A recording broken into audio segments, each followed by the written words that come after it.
Good day, ladies and gentlemen, and today we're here to take a look at Enemy Territory Quake Wars. So, what is this game? Well, it's the third of the Quake 2 continuity games. This came out during a very weird time in gaming. This was around 2007 that this game came out. I was definitely inspired by the extremely popular Battlefield series of games. Most notably Battlefield, I think 2142. All those games have kind of been forgotten over the years. This game also has been completely forgotten as well.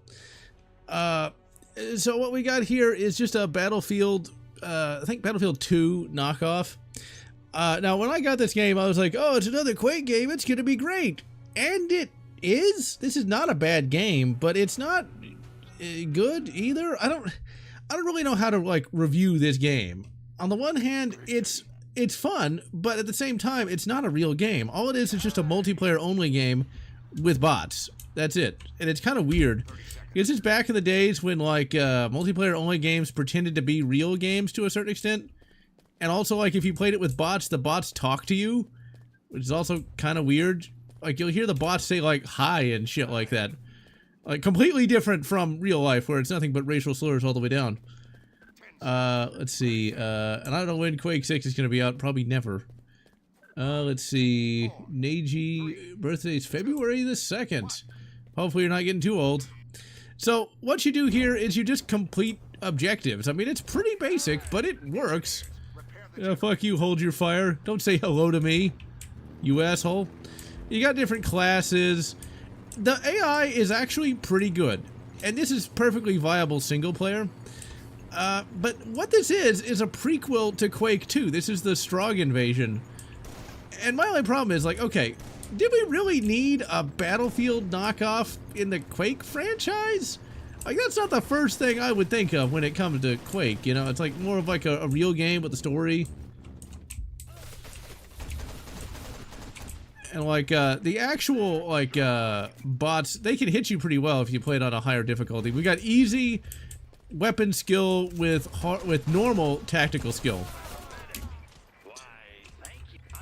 I always like it when they say, like, why thank you. It's like, really, do we need like sarcastic bots? No wonder Skynet wants to kill us.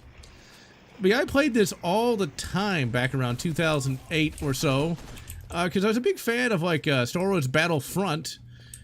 And so this is a game that can be a really great time sink, but I'm still just not sure if I would call this a real game or not.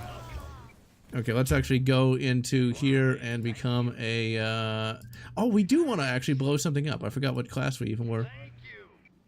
Field knockoff and the publishers forced to Quake IP? They might. They might. Yeah, there's no way I'd play this expert just because I'm not that invested in the game. And yeah, there is a console port for this game on the 360 and the PS3. As near as I can tell, the only real difference between the PC version and the others, also, the flight controls for this are shit. Like, absolute crap. Like, you're trying to fly the Bumblebee here, and like, you can barely control this bloody thing. Like, at all. So, like, the PS3 and Xbox 360 versions, whenever you play this, play with a vehicle in third person, you actually get a reticle. Whereas you don't with the PC version, and there's also a new cutscene, intro cutscene, for the game as well. That's actually also better than the PC version. PC version is still playable enough. This game is completely delisted, so it's abandonware. So you can get this off of archive.org, which is totally what I didn't do. I totally dug the disk out of my storage room. Totally did it. They still play it online. Okay. Yeah, I don't think you'd want to bother trying to emulate this game, but I'm surprised people still play it. I'm so dying here because I'm not really paying that close. Like, there's no way to actually fly these fucking aircraft. I'm sure, like, if you played the game, like, for years, which I guess I kind of did, but never cared that much. Still, though, I would have much preferred this having an actual plot with characters. And like I said, there's still kind of a plot. You're basically fighting off the Strong Invasion of Earth. But this is still just really a multiplayer-focused game. Probably one of the better ones, though. But I still wouldn't really rate this as high as, say, like a Battlefield, or a Battlefront, I should say. Extra level. Yeah, because Quake 4 ends on a complete and total cliffhanger, which is annoying, and then this game came out. What's kind of funny is for the longest time, I didn't even like Quake 4. I'm not really sure why. It's like, it was a perfectly good game. I thought it was too modern, I think. How little I knew in 2007. So this is one of the first games that I got from my then new gaming PC. Because I built a gaming PC in 2008, finally had the money to do it. I could play all these games in like, you know, 1080. I don't think I played in 1080. I think I played this in some kind of weird kind of HD screen resolution. So yeah, you can get revived by medics, but half the time it's not worth the wait. I was very lucky right there because he was actually there. Half the time the bots don't even listen to you. That's one thing I loved about Battlefront. It's like you could get the bots to do what you wanted to do. And I don't know why they don't do anything with the Quake IP. I mean, they did that Quake Champions game, which was an adequate, I guess, game. I mean, I played it a little bit. But, yeah, I don't know why they don't do anything with this. I mean, oh yeah, did anybody get the data disc? Did anybody do anything? Okay, yeah, one of them died. This is sort of like a capture the flag-ish kind of thing. Yeah, it's all the way up there. If a Strog gets it. And we do know that Strog is pronounced Strog because you actually hear the name Strog now and again when you play the game. Story of Quake 4. I don't know what the actual story behind the development of Quake 4 is. I mean, I'm glad it was made, but Quake 2 got the name Quake because id Software couldn't think of a better name. And Quake 2 has nothing to do at all with Quake 1. Uh-oh. We got a bot trying to shoot at us. And these bots can actually be kind of dangerous. I just never was a big fan of multiplayer games in general. Because, like, you have to try, and it's like, I don't want to try. That's boring. Come on, get in the boat. Get in the boat. So yeah, ladies and gentlemen, when it comes to Quake, it's kind of a sad franchise, because it's got an interesting plot. I mean, the whole idea of, you know, Earth trying to fight off, you know, like a much more advanced species. You can do a lot with that. I mean, humanity right now has some pretty good technology, but, like, the Strog, they have the high orbitals and everything. Evidently there was a leak of the Elder Scrolls 4 remake. I don't know if we really need one, just because, you know, we can modify the original pretty easily now. Okay, I think we actually need to go back here. But I'm glad to see that it's still getting some love. I think people kind of sleep on Elder Scrolls 4 now. And I still like Oblivion a bit more than Skyrim, just because it's a little more complex in places. Okay, here we go. We'll play as the Strog in a minute. Like, the Strog have some of the iconic Quake weapons, such as the nail gun. It's like, easy kill tonight. Screw you, machine. I like how all the bots are just kind of clustered over there. You know, could any of you maybe help me? Like, actually, you know, help me complete the objective? It's like real life. Considering that modern gaming is so crap, I don't think I'd want to see a modern-day Quake. Ninja Gaiden's gonna have new games, huh? I mean, like, for me, it's like, I never cared about the Ninja Gaiden franchise, so it doesn't really mean much for me. I just never really got into those. I tried to play Ninja Gaiden 2 for the 360 and found it to be 100% adequate. Now, when it comes to a game like this, though, this is something you can kind of just turn your brain off in. Also, this runs on Steam Deck. I actually tried that last week, and it runs, and it's actually pretty fun on the Steam Deck, too. I mean, this is just a nice, simple, uncomplicated game. Still would like for this to have been a real game with, you know, characters, levels, cinematics, you know, all that sort of thing with actual gaminess instead of, well, multiplayer. I mean, and multiplayer games do die a quick death. Run! Get in there! Oh, crap! And the bots are actually remarkably not stupid. Like, they're pretty good. And I killed my... No, I did not kill myself this time. We did not go Kurt Cobain. Hey, screw you! You stole my XP! I should totally shoot him. Mass Effect is supposed to be getting a new game. I mean, Yeah, we'll see. With things like Sweet Baby and all the rest, you know, it's like, I know they're kind of out of business now, but like, is it gonna be any good? I mean, it's just, until we actually get some halfway adequate developers, we're just gonna be kind of screwed for the moment, I think. As you can see, like, even on normal, these guys are pretty tough. This is, in theory, running on the Doom 3 engine. Because I think they got a lot of mileage out of that for these id Software-ish games. We don't want the strong to turn the population into mindless zombies. This is in California, so I think they're a bit too late. I think they're about 100 years too late, because, yeah. Alright, so as the engineer class, you can build shit. Alright, let's jump in the tank, because the tank's actually useful. See, the bots aren't stupid, but they don't really do combined arms tactics or anything. Let's see. EA has always been the great demon. Now, like, Night Dive has really been very good. Good Guy Night Dive has been really making gaming still viable, but it's still just bringing back old games instead of creating anything new, and then, like, indie games still leave a lot to be desired, especially when compared to even the budget releases of, like, 20 years ago. Okay, let's build the bridge. Now, like, as we all know, in real life, when you want to build a bridge, you literally just walk up and hit F. Oh, wait, we're not even in the game. Okay, this is something that really kind of confused me back in the day. When you boot into a level, you're not actually in the game. You're in some kind of warm-up period or something. And then to actually play the game, you have to, like, ready up. It's like,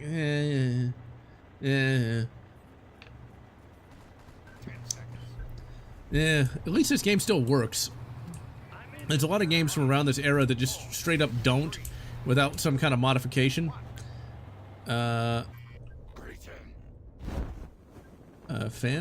False Dawn. I don't even know what that is. I have no clue. I do know one fan production that looks pretty good is a new Halo mod with 4 new levels, which looks pretty good. An extended game from Quake 4. I've never even heard of that. I'll have to look that up. I've not been keeping abreast of all the mods just because there's too much crap. Okay, let's go ahead and die immediately. Let's go ahead and die in 5 seconds. So like I said, even with bots, these guys aren't that bad. And this is a really nice and chaotic kind of game, like with a lot of emergent gameplay. Because, like, there's all kinds of crap. Like, the enemy is always firing off artillery shells. You know, they're actually on the move. One of the big problems with bots and games of this sort is oftentimes the bots don't even do anything. It's one of the reasons why I didn't really care for Battlefield 2 or Battlefield 2142. It's just, unless you played that multiplayer, it really wasn't worth playing. Okay, let's build it. Let's just randomly use pliers at a generator. Totally makes sense. False Dawn. Okay, I'll have to look that up because I didn't know there was any Quake 4 mods at all. I thought most people forgot about it. Okay, we're not going to bother constructing a guard tower because that's utterly pointless. Hey, I thought I constructed the bridge. I thought it was constructed. Did somebody, like, blow it up or something? You're welcome. We're building the bridge. Okay, let's just... See, the bot knows how to go prone. I forget how to go prone. Oh, yeah, SHOT Show! There's a lot of stuff that happened at SHOT Show this year. Most notably, we're gonna get some Daewoo K2s! And all my non-gun fans are gonna be like, what the fuck's a Daewoo K2?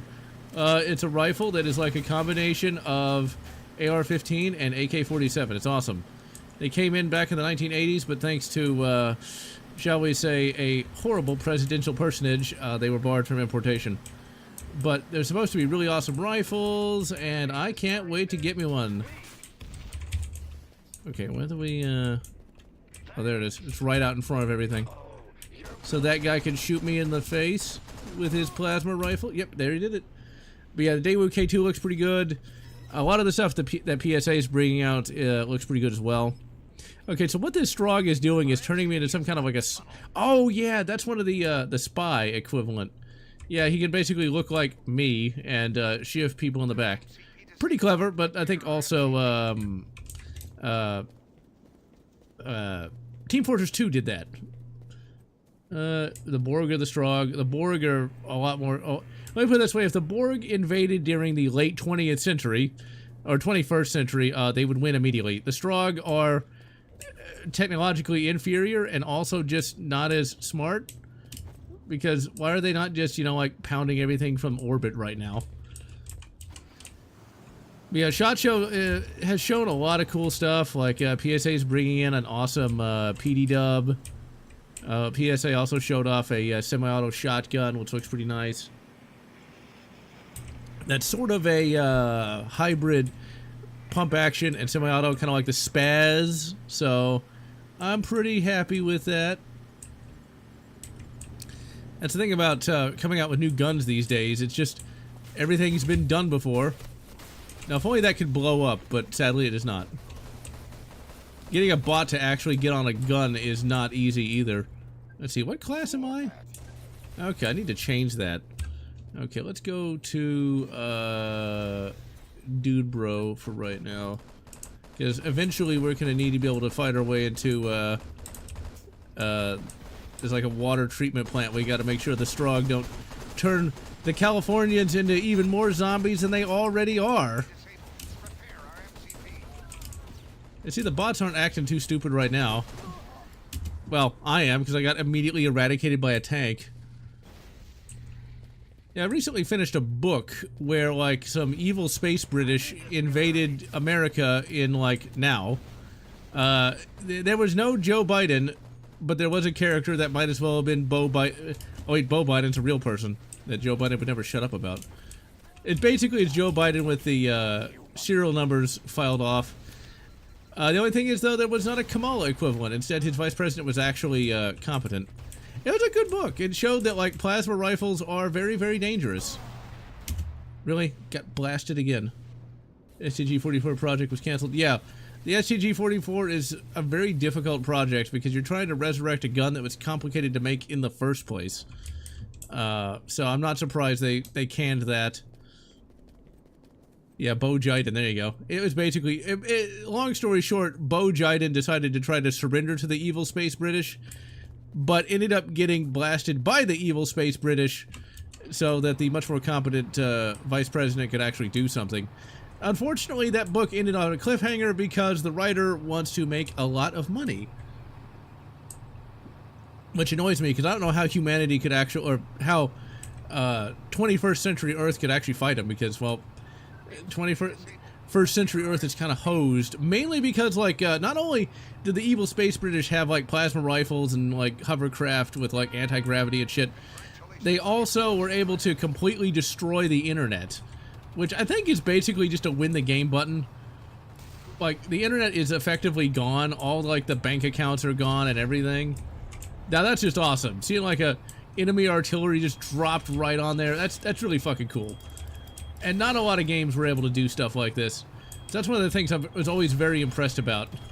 Is it's just so chaotic. Okay, there's an anti-vehicle turret. Yep, he's right there. And see, like, those AVTs are no joke. Let's just do some indirect fire. And try to take it out that way. Because we're in a pretty good position to do that. Now, it'd be nice if my bot allies were actually, you know, not stupid. But that's a little too much to ask. The book is called Conquistadors by Christopher Nuttall. These are just bots. I now know it's actually played online. I thought nobody played this anymore. But we're just doing bots. Bots aren't bad. Come on. No, if I get too close, he's going to blast me. I don't think the indirect fire thing's working. It's taking too long. And I don't feel like getting beeped at. Oh crap. I love how they call an airstrike right on top of my head. But yeah, the evil space British blow up the internet. And they also use a tactic that I bet's going to happen at some point. Where they use when they hack into the internet, they start putting out fake information like deep fakes and shit, And since they've got superior technology, the deepfakes actually look real. And so they get a bunch of politicians arrested on false charges. It's a pretty scary thing that once again, I'm afraid is probably going to be real life at some point. The book was basically written with, like, the Ukraine war in mind. So there's a lot of drones and shit. The 590R and the 590RM, I mean, it's a pump-action mag-fed shotgun, which I guess is cool, but for me, I consider, like, any sort of pump-action shotgun to essentially be a bit obsolete. Just because, you know, we've got semi-auto shotguns that work, so why would you go back to older technology? It just doesn't seem like it's that worth it to me. I also started reading a book that is by the same writer, Christopher Nuttall, who also really, did I blow myself up again? Yep, I did. I hate it when games do that. But Nuttall also wrote a book that is clearly meant to capitalize on the current unpleasantness in the Middle East, because where it's not exactly a one-for-one sort of thing with that Gaza insanity, but it might as well be. It's set in the future. Humanity has a bunch of colonies, and there's this colony where a bunch of evil corpos bring in, you know, some, like, foreign workers and displace part of the native planet's population. Well, the corporation eventually leaves, and then, like, the native population now wants to massacre the off-world humans, and so it's like, I don't know, that sounds an awful lot like real life. It's pretty well written. I've not actually finished it yet, but it kind of shows both sides and things of that nature. And it's not overly political. Like, if you didn't know what was going on in the real world, or if you read it, like, say, 10 years from now, it would still be a good book. Which is one of the reasons why I like that writer. Really, did I blow myself up again? Am I that incompetent?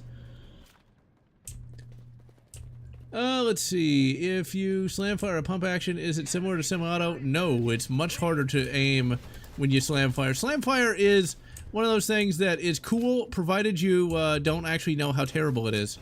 It's not really useful. Okay, we're gonna just go here and go to GPMNG and try not to stop using that goddamn rocket launcher. Also, Happy Goon. I don't think in 2007 Goon meant quite the same thing it does today. Although I wonder, like, why does Goon mean what it means today? Like, where did that come from? Like, who started that? I want to know. But Christopher Nuttall's been around a long time. A lot of his books kind of like take the politics of the day and like do the Star Trek thing, where Indian thanks to the normies. What are they doing? I haven't heard anything about that. I mean, I know the normies don't know what end-to-end encryption even is. I can see the government trying to get rid of that so that they can make sure that they know what's going on, right? It's the evil space British! Well, see, Goon essentially means... Well, Captain Jerk, oh dear. Goon is essentially a, well... Exactly. You know, I was out driving today, trying to find a new interview suit, and I was not successful in that. But I literally saw a vanity license plate that said Coomer. And I'm like, who paid the money for that? And why? But whatever. Finding an interview suit, not easy. Because, like, all these stores have shut down. It's like, you don't want to buy an interview suit, spend that kind of money, and not know if it fits or not. Yeah, pretty much.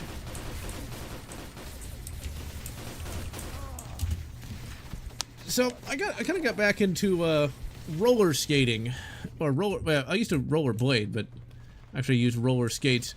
If y'all have never actually roller skated or bladed, I highly recommend it. It is really bloody fun.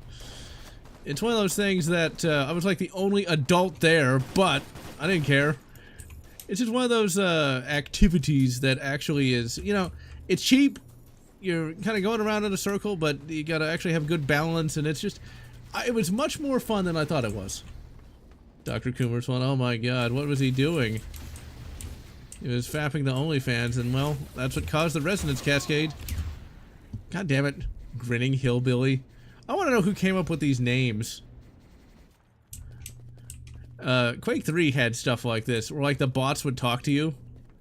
No, what I used was just the, you know, I just rented their roller blades because I haven't had inline skates since I was 15.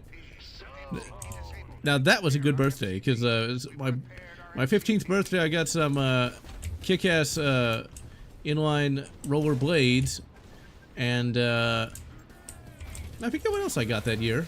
I know it's something good though. I think it was like a video game or something that I'd really been waiting for.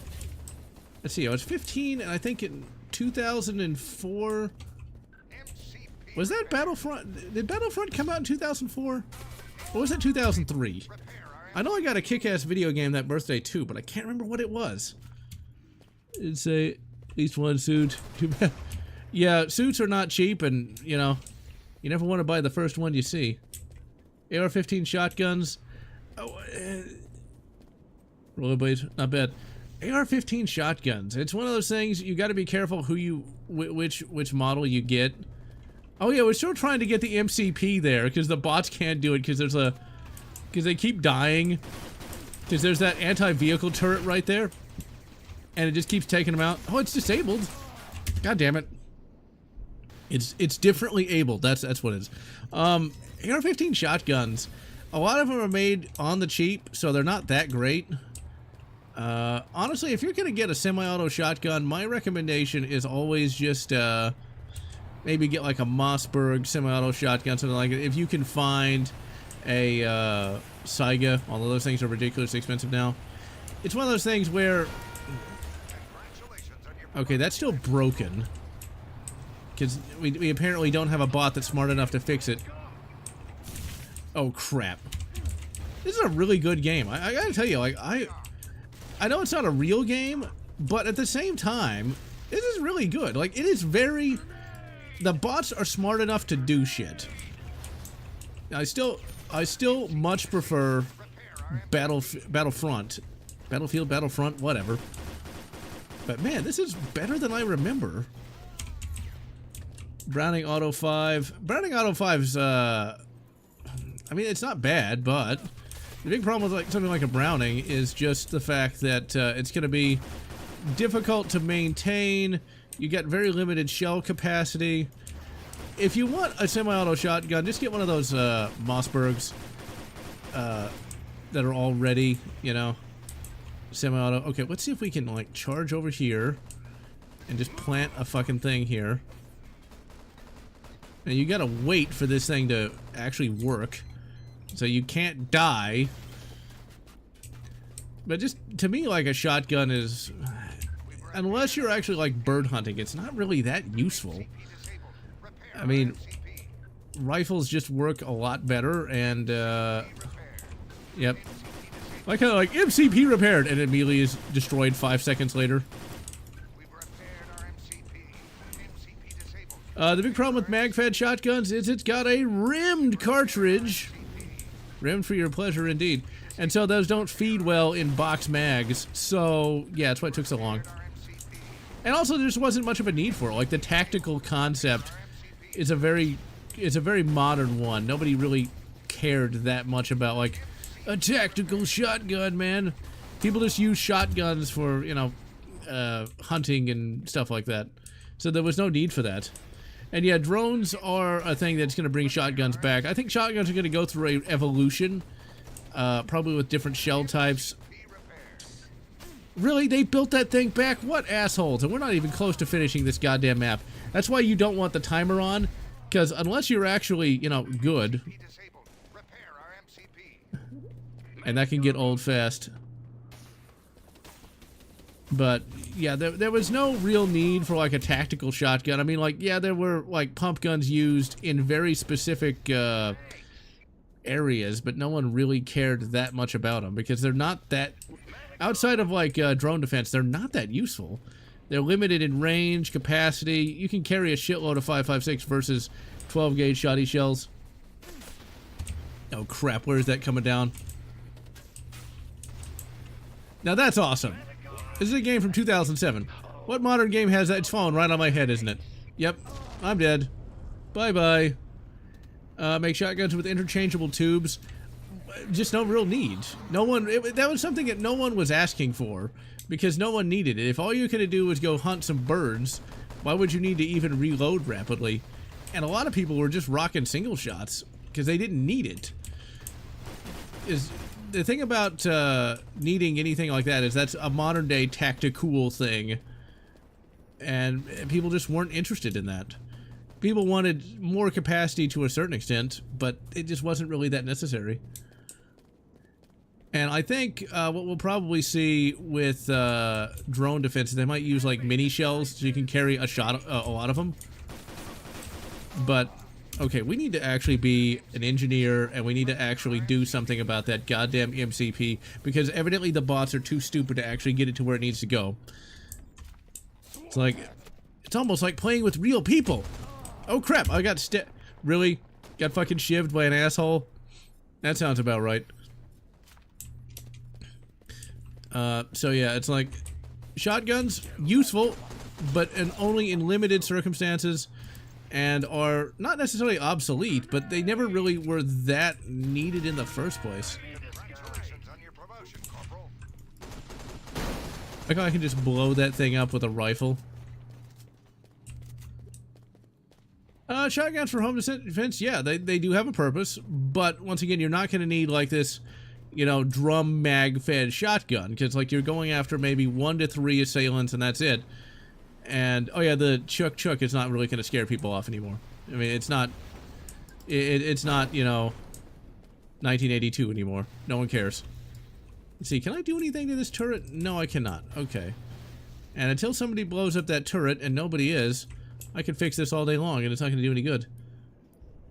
Shotguns are okay in CQB, but not really. Yeah, because it's going to disable it the second I fix it. I mean, I guess I could go ahead and just get all the points for doing this. Is this totally broken here? I'm sure this was patched out, but this is like an unpatched version of the game. Just get all the ranks. And I do, okay, so I got a grenade launcher, so that helps. So, you know, like with any game like this, the better you do, Butcher's Creek. I don't know if is that a map in this game or something? Because I don't recognize it. Okay, how do you use the grenade launcher in this? I don't even remember. Like I said, it's been a while since I played this. Which is always scary to think that the time between me playing this game today is probably greater than the time I played, say, Quake 2 in this game. It's like time just... A new Condemned-like game, eh? Hopefully it doesn't have too much indie jank to it. Because Condemned was pretty bloody good. One of the videos I'm working on is a early 2000s nostalgia fest where I like review 40 games. And yeah, drone warfare is now a thing. But outside of that, nobody would have really cared. Okay, that was an entirely pointless thing I just did. Oh, from the dust guy. Okay. Okay, let's... AR-15 with a binary trigger. No. The thing is, full auto and stuff like that really just isn't useful. Okay, that's how we can grenade launch. Let's see if we can take that... I don't know why I just got off the fucking four-wheeler here. Or the quad bike. Like, full auto and stuff like that really isn't as useful. Like, if you're trying to hold off a horde of charging, you know, Strogg, okay, then full auto might be useful. But in a home defense thing, what you want to do... Okay, get off of there. Get off of there! Like, in a home defense scenario, you want to be extremely accurate. You don't really want... you don't really want to just be spraying and praying. Go! It's 2 damage to move. Brilliant. Come on, fix it. Go! Really, it's still 2 damage to move? Okay, go, go, go, go! Drive! Somebody could have taken out that tank! But you people are too stupid! How are you How do you bots plan to take over the world? I mean, come on. If you can't even beat a simple game from 2007... 3-shot burst was a thing. Well, the three-shot burst was mainly because people couldn't hit anything or didn't get any proper training in full auto. Bump stocks, no. FRTs, meh. I mean, once again, these ways to get around the NFA just aren't going to really be that important. Because once again, being able to hit the target is a lot better than, you know, spraying in the general direction. I mean, okay, go, go, go! Finally, god damn! Because now we got to go hack the shield generator. Really? Again? Well, I mean, that worked. And once again, that's why I love this game. It's like just a giant ass missile just came down there. Like it's such a fun, chaotic game. Really, and I immediately died. But once again, I love it because I got blown up by an enemy aircraft, which is just so cool. But no, full auto just isn't as useful as people think it is. We can't have it, so, you know, we want it, but in reality, it's not useful in the slightest. Unless you're trying to fight back a horde of charging, you know, psychopaths. And that just seems very unlikely to me. Because, you know, the United States may not be perfect right now, but we're not trying to fight off hordes of psychopaths. I mean, we got a Cheeto that's trying to solve some of those issues. So, now we really don't have to worry about that. For now, at least.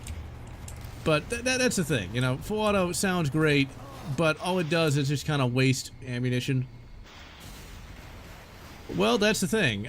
Pretty much anything you use is going to put a hole in the wall, but 5.56 is very bad at barrier penetration, which is good for home defense, not so much for, you know, like, trying to get through, like, light armor plate and stuff like that. So, it's one of those things where, depending on the cartridge you use, 5.56 can actually not over-penetrate like a lot of other cartridges. Ironically, 7.62 by 3.9, despite having really bad ballistics trajectory, kind of a rainbow, it's very good at barrier penetration, whereas 5.56 has better accuracy overall, but is bad at it. It's all a trade-off, really. Honestly, for home defense, what you probably want more than anything is something like just a PCC or just a pistol with a red dot, something like that, you know. AR-15s work, or like a shorty AR-15, which is going to reduce the muzzle velocity a little bit, you know, something like that.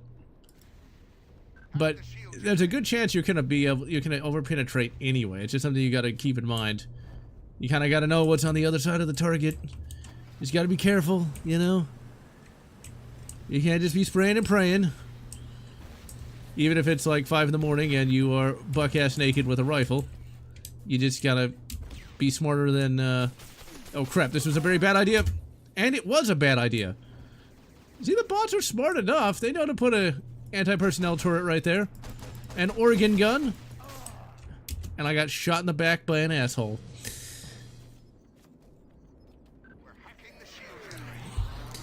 Yeah, so... recently watched a video on that guy with the glasses, Kick-Assia. Oh my god. That movie is even worse than I had remembered. I actually never sat through Kick-Assia. That was from a very special time of the internet where you could kind of get away with something that bad. I mean, Kick-Assia is... When YouTubers try to make movies, oftentimes they don't do a very good job of it. I'm not sure why. If they know what a bad movie looks like, you would think you would know what a good movie looks like. It's just a lot of the decisions that Dog Walker came up with just really perplex me. I don't really know. Like, he's not stupid. You think he would have done a little better than that? The clip fed 5.7. I'll wait for the 9mm version, just because, like, yeah, 5.7 is a great cartridge, provided you don't have to pay for it. It's one of those things where, like, that was originally designed to go through body armor, which is not really that big of a concern for just a regular person. The ammo is fairly expensive. The ballistics are dubious at best.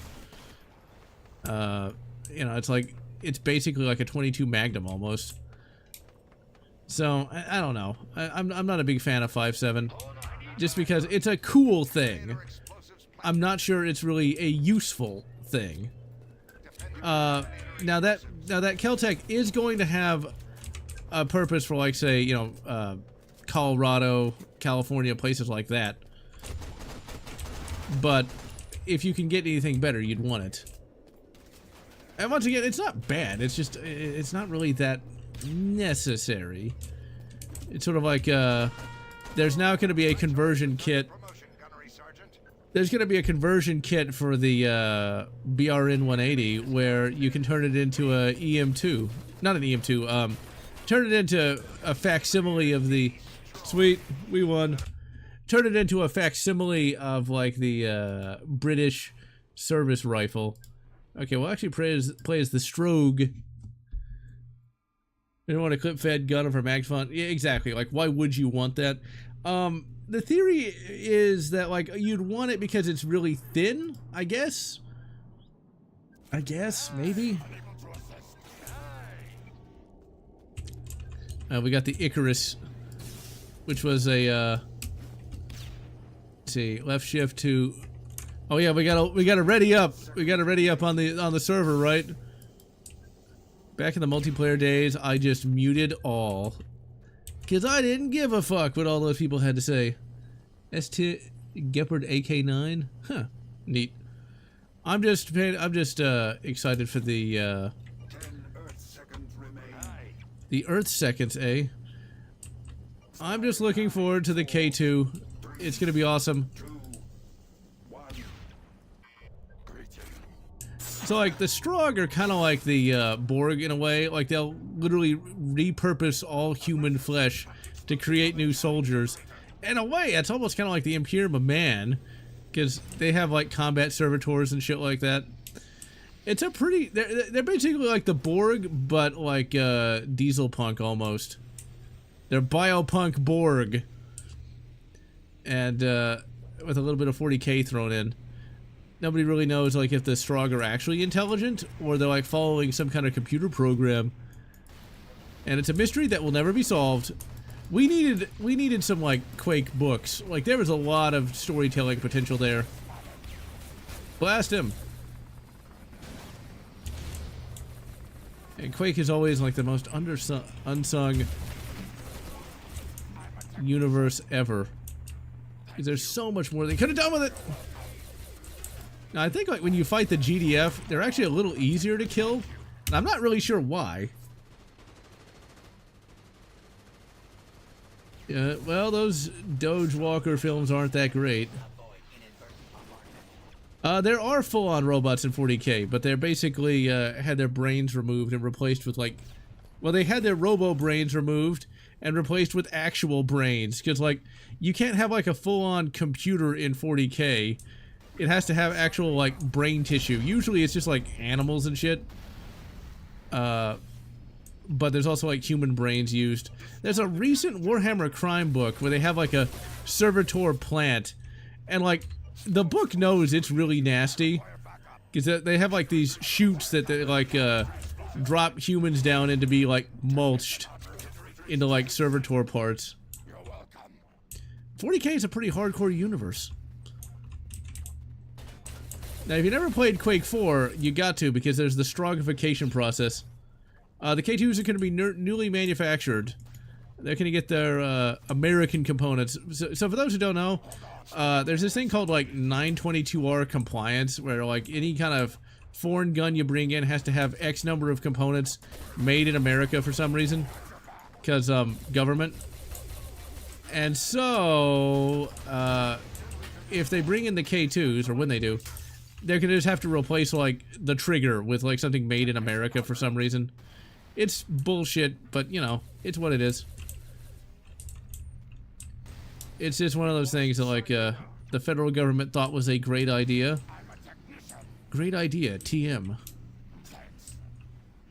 AI award 40k. Yeah, there was. It was called the, was it the War of Iron? I can't remember what it's called now. But yeah, there was a big AI war that actually led to the 40k universe. Like 30,000 years, no, 5,000 years before 40k, no, 15,000 years before 40k takes place. There was a big AI war where the Men of Iron rebelled against humanity and almost wiped it out.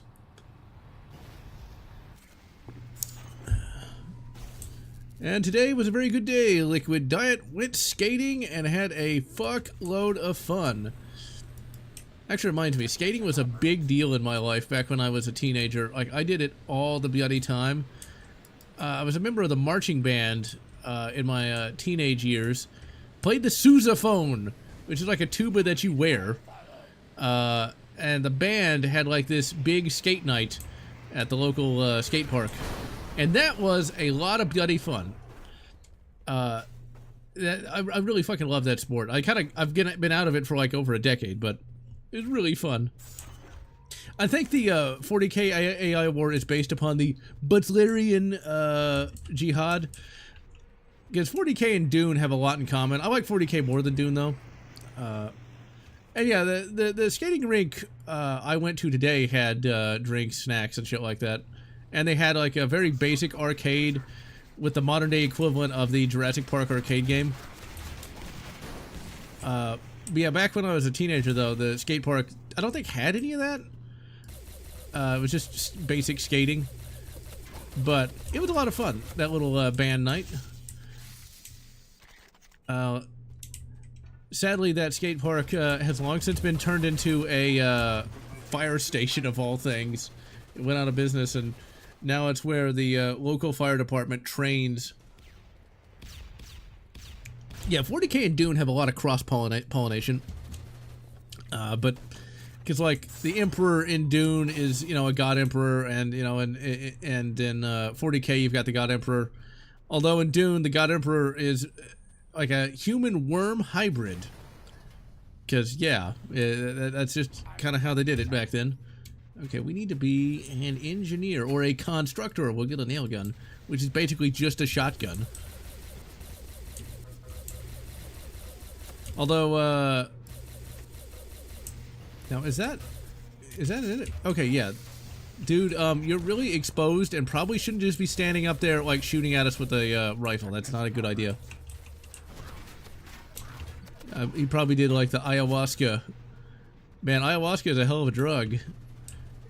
Because there's a YouTuber that went nuts because he used a lot of that shit. Said he jerked off the Thor or something. No! He said that Thor talked to him and said that, like, if he, like, jerked off to, like, somebody, he'd get, like, magical powers or something. It was weird. It was very weird. Very strange. Yeah, that nobody cares about Star Wars anymore. People still care about Star Wars to a point. I mean, like, old school fans like myself still do, but like anything modern, like that Goonies in space thing that came out recently, yeah, nobody's gonna give a fuck about that. It's garbage. People have been fed a line of shit for the last decade. Nobody's gonna care. But fan work still exists. There's an AI thing called Skywalker Stories on YouTube where they use like AI voices to like have different characters talk to each other. It's pretty good. They got one where like Qui-Gon is talking to Darth Vader. So, and yeah, Star Wars pre-Disney is the only Star Wars. God, build it. If you build it, they will come. The problem with Disney Star Wars is they had some adequate... Actually, they didn't really have any adequate ideas. They had good costume design, though. That might sound stupid, but that's the one good thing they got. You know? They got the costumes right. Like, the Mandalorian is a great design. The Sith Trooper looks great. The First Order Stormtrooper looks great. Everything else is terrible. Even the ship design is terrible. Like, the Razor Crest really doesn't look very good. Not in my opinion, at least. That new Star Destroyer just looks like, it's like a wedge-shaped mess. But man, did they get those costumes looking good, though. I mean, that Mando suit looks good. But that's about it. It's like, if you can't think of anything nice to say, don't say anything at all. Well, that's the nicest you're gonna get from me. Daisy Ridley was pretty hot, though. I mean, she looked pretty cute as Rey, but her character was nothing. You know, they've been saying that Kathleen Kennedy's gonna be, her time is up. Every couple of years, it's like, Kathleen Kennedy is not gonna get her contract renewed. It's like, and it gets renewed. At this point, I don't think there's gonna be, you know, anybody that's gonna come in and shake things up, sadly. it's just going to be dead for the next decade again, and then finally, when it's devalued, maybe George Lucas will buy it again. I mean, that happened with Power Rangers. X-Wing and Y-Wing. Oh my god, I could see that happening. You say that as a joke, I bet that happens at some point. But Power Rangers was sold by Hayam Saban to Disney. Disney ran it into the ground, and Hayam Saban bought it back. So maybe that'll happen. Bought it back for cheaper, too. That guy is pretty smart, but didn't ever pay his talent, though. There's a video where the original Red and Black Rangers were talking about how, like, they got screwed out of, like, all this money. Like, for the movie, the Power Rangers, the first movie, they were only going to get paid $20,000. And that's it, for doing a movie, for doing a feature. And, like, they were paid, like, $700 per episode. And, like, Hayam Saban was making, like, $1 billion back in the 90s because of how popular Power Rangers was. That is bullshit. And I sincerely hope Canada does not become the 51st state.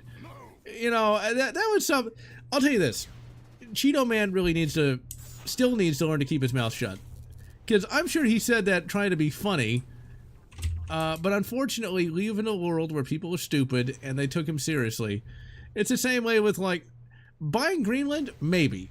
That's a big maybe. I don't think that's actually going to be a thing. You know, but Canada, no. Canada is a country. With an actual history. Okay, that nail gun is shit. I'm not going to get back to use the lacerator. But, like, Canada's an actual country with a history, a national myth, actual nationalism that does exist. And so, why would they want to be subsumed by another country? It just wouldn't work. Not only that, but, like, they don't really have... They have some similar values to the United States, but they're not identical. So, the people there would not be really happier living in the United States. Yeah, the Castro, you know, kind of really messed them up, but they don't want to leave their country. That's the thing. They don't want to be part of something else. Really? God damn it. Damn you, Winslow! Damn you and all your ones and zeros. It's just that... We're constructing the mining laser. Yep.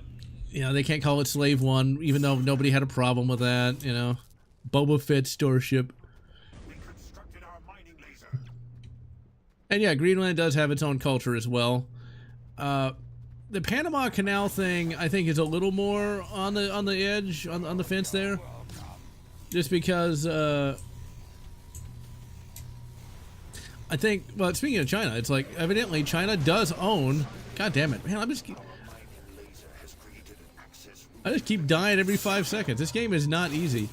I think China does own a good chunk of the Panama Canal now, or at least the companies that service it do. So that is a little concerning, to say the least. So, but yeah, but Canada is not going to be the 51st state. It just seems unlikely. Yeah, people go nuts about Orange Man. You know, it's one of those things where it's very much a rules for thee but not for me sort of thing. When people complained about, you know, a certain president back when this game came out, and we all know who he is, they're like, oh, you're evil for not liking him. And it's like, well, but I don't agree with his policies. Well, that's also evil. You know, it's like, the fact is, Orange Man is not going to be nearly as bad as people think he is. He's just going to be a president. That's it. The sad part is, like, social media kind of accelerated the whole political insanity. So now everything that a president does is like the evilest thing ever, so... I don't know. Everything's kind of cooked at the moment, as they say. When in reality, politics are going to happen the way they happen. I think things are going to get slightly better to a certain extent, but, you know. Yeah, TikTok didn't get banned. Now, that's one of those things where that became very much a talking point with certain talking heads about doing away with TikTok. From what I read into that, doing away with that would have been a bad thing for First Amendment concerns. I mean, it's not all blue-haired weirdos, and it actually is a way to kind of make an in-run around government censorship. And evidently, it is not run by China. I'd always thought that it was, but it actually wasn't. It's run by, I think, a company that does have ties to China, but the vast majority of it isn't actually in China. Yeah, this game is underrated. And hello, Riley. So, like, TikTok, I don't think is nearly as bad as it's been presented. But still, though, I don't think the government should be able to ban a social media platform. I mean, yeah, you know, you got woke mind virus, but if they can ban one, they can ban them all. And so, it's a bad idea for that alone. Because government doesn't stop taking power, it just takes more and more. I mean, just look at the early 20th century. Just saying. Just saying there. So, TikTok, you know, I've never actually used it because I don't like short-form content. Well, the thing is, the First Amendment should apply to brain rot because we don't know... The thing about it, that sounds great in theory. The First Amendment should apply to brain rot, but think about it. What's brain rot?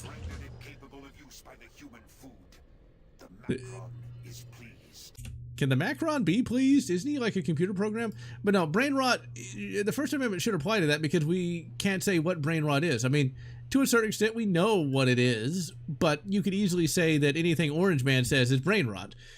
So then should that be banned? You know, if you say that, you know, ooh, could I get myself in trouble? If you say that biological males don't need tampons, is that brain rot? I'm sure if you were to ask a blue hair, they'd say yes. So you need, basically everybody needs to be able to say what they want to say, because if they can't, then the stuff that you think is truth will be considered fake news or whatever. It's just one of those things.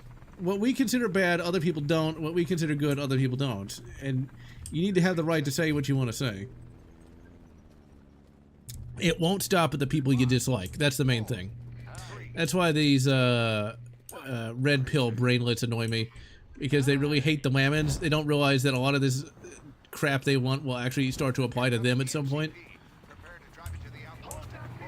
I don't know if TikTok was going to be banned because of that. I think it was mainly just, I don't really know why TikTok was going to be banned. I think maybe the China element. I don't really know. I've not played Unreal Tournament 2004 in ages, so I couldn't tell you one way or the other. I haven't played Unreal Tournament 2004 since I think, almost said 2004, but no, since like 2014. The bots in this are pretty good though. I mean, they just completely won that game while I kept dying, and I'm gonna die right now. Nope, I magically survived. What class am I? Okay, I should be a... That MCP must be pretty powerful to face like 2 turrets and not immediately explode. I could just shoot this with my rifle, and I did. That should not have worked. And Unreal Tournament, I haven't thought about that. I haven't thought about that in ages. Yeah. There's 3 turrets there. What assholes. And yeah, that map is pretty good.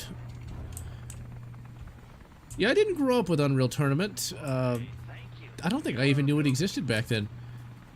I actually got some comments like, how do you not know that existed? It was in all the game magazines. Yeah, that implies I actually read any of those gaming magazines, which I didn't, because there was no money to do it.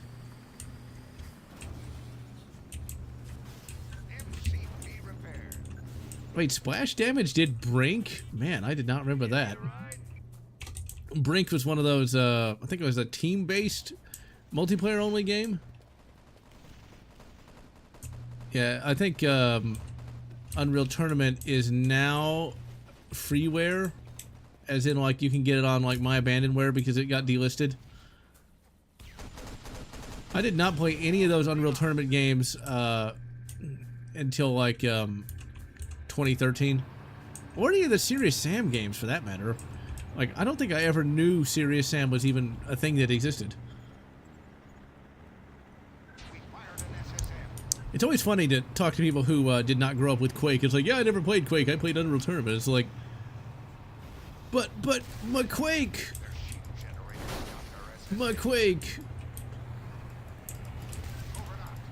Never played Red Faction multiplayer, but I did play it single player, and it was pretty good. It was originally supposed to be a Descent game, and then it got turned into an FPS for whatever reason.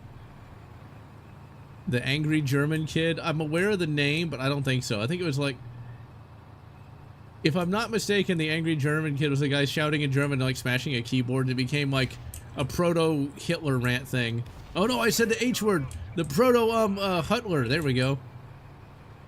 I'll never forget. There was a fanfic for 40K where they compared Cheeto Man to Addy, but they called him Hutler. I'm like, really, really, people? You're gonna compare Cheeto Man to that? Come on, people. Is that really an assault ramp? That's more like a bridge, but whatever.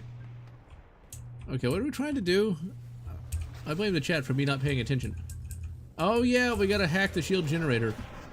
Okay, before they kill me, I need to swap to Spec Ops. Spec Ops the line. Lead the way. I never knew why that angry German kid was so pissed off. Okay, got blasted on real. Quake happens after Taco Bell. Oh my. Gorilla demo as a kid. Oh yeah, Red Faction Gorilla. I need to review that one day. That's a really good open world game. And yeah, you can like smash buildings like you're fucking Thor. Yeah, it's sad we don't get stuff like that. Instead we get woke Saints Row. Woke Row. It's really sad because Saints Row is all about being irreverent. I like a couple Slav jank games, but I can't think of any off the top of my head at the moment. Really, Private Ricks, you're just gonna drop right in front of me? Okay, come on, do it, do it, do it. We gotta hack. We're gonna get their password from their OnlyFans.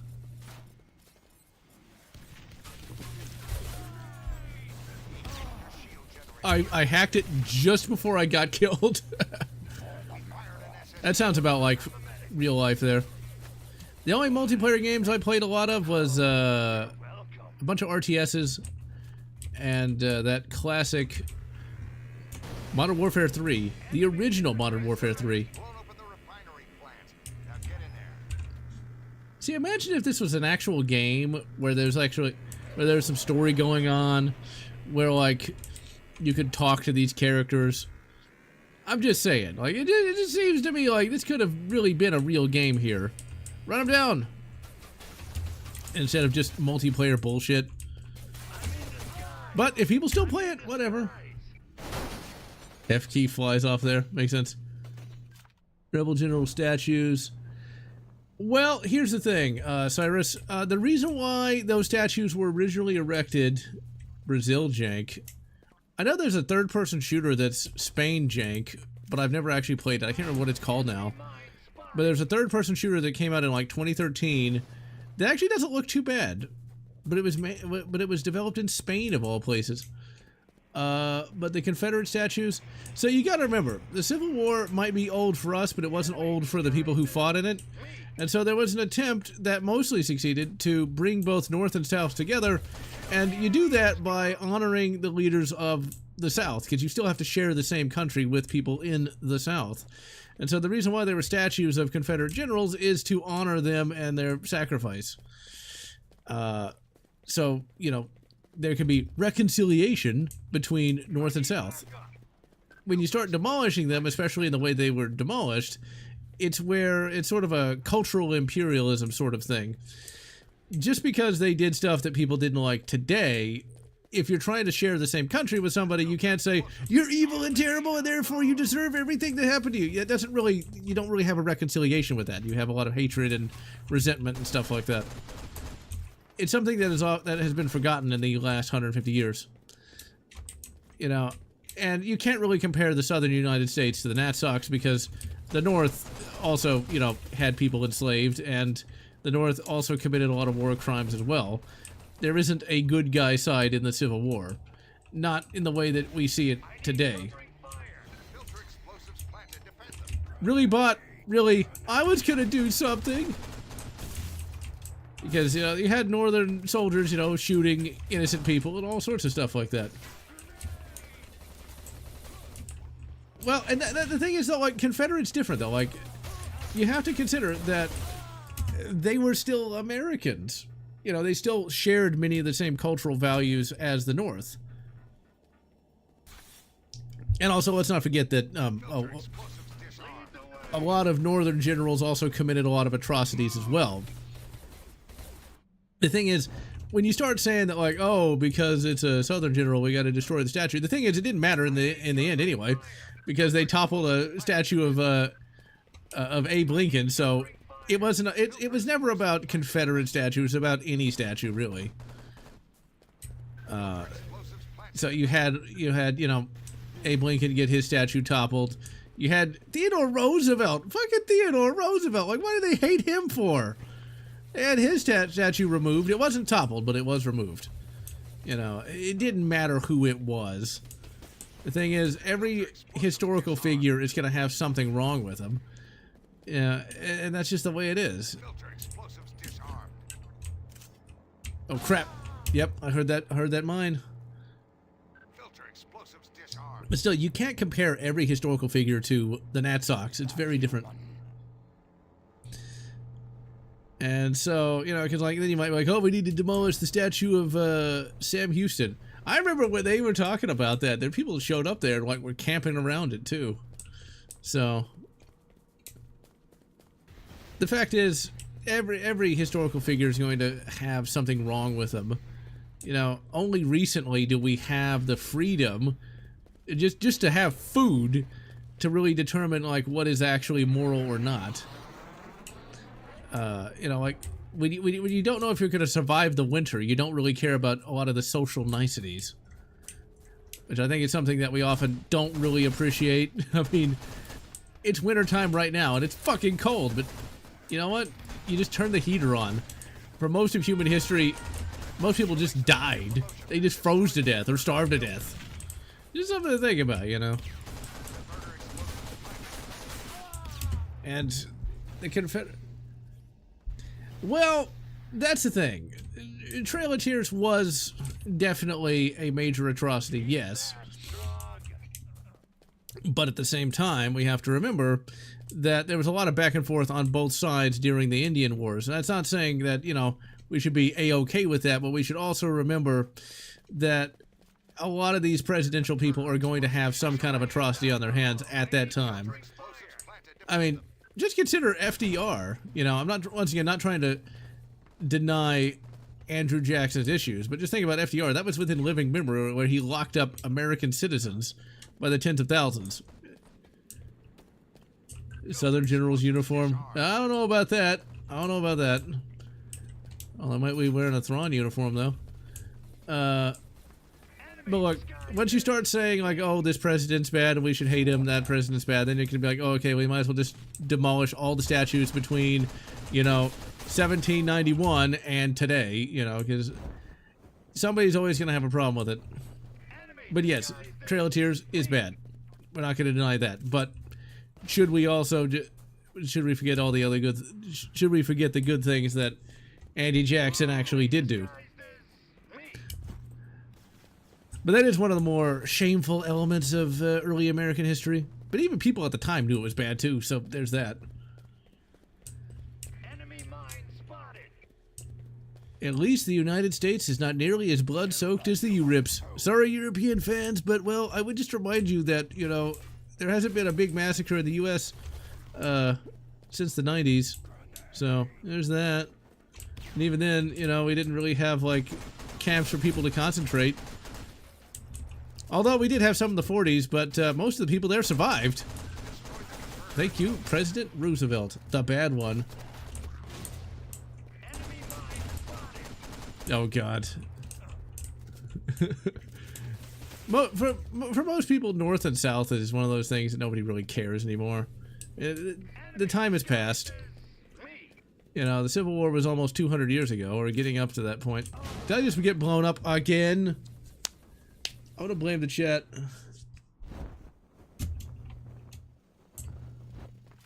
Oh, poor Christopher Columbus, man. You know, it's like a lot of the national myths are based upon stuff that isn't really true, you know, and yet do you get rid of all your heroes? It's like you can acknowledge the flaws in somebody from the past. Oh, crap! Without just completely destroying your own history.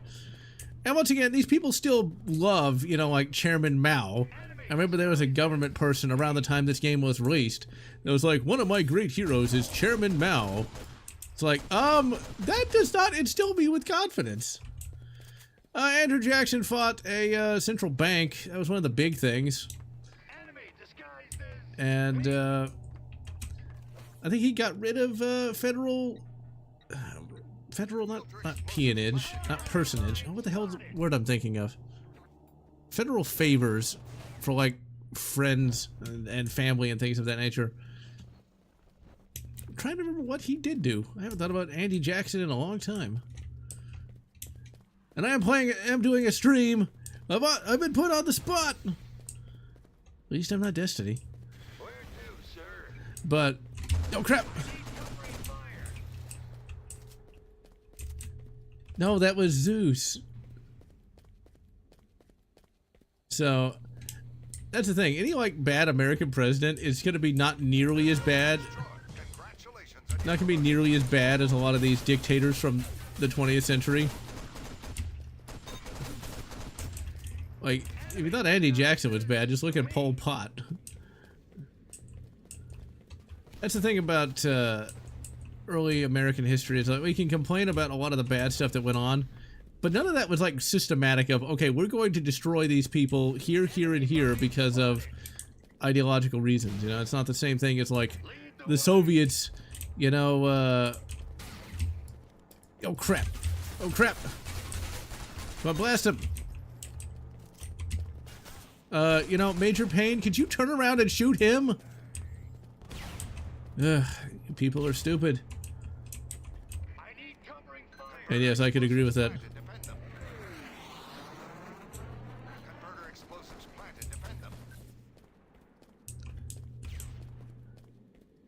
I forget which president got the White House burnt down. By the Canadians! Crap, no! Killed by a shady character. Oh my.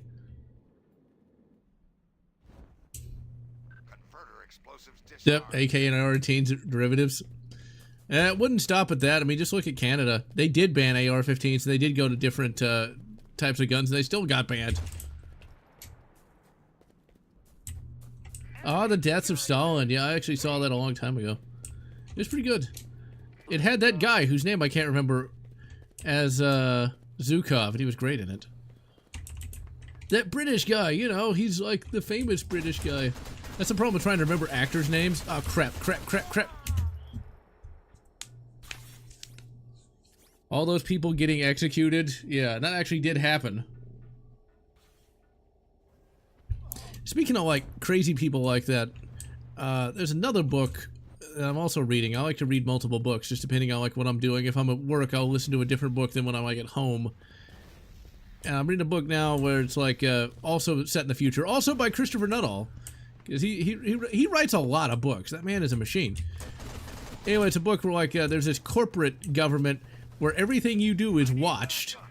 Even like when you're fucking taking a crap, they're watching you for any signs of disloyalty. Well, the Space Marines are trying to take them down. And man, can you imagine being watched 24/7? On a French comic. But, yeah, it's... The more freedom we can get, the better. Did I just die again? It's like, maximal human liberty is always a good idea, because whenever you lose a right, they're just going to keep taking more and more. Yep, that's going to get blown up before I can even consider getting back there. Maybe not. Yay! We won! Even though the computer is smart enough to complete objectives. Like, it is smart enough to do these things. But these are really cool levels. If only they had, like, you know, real gameplay instead of just multiplayer crap.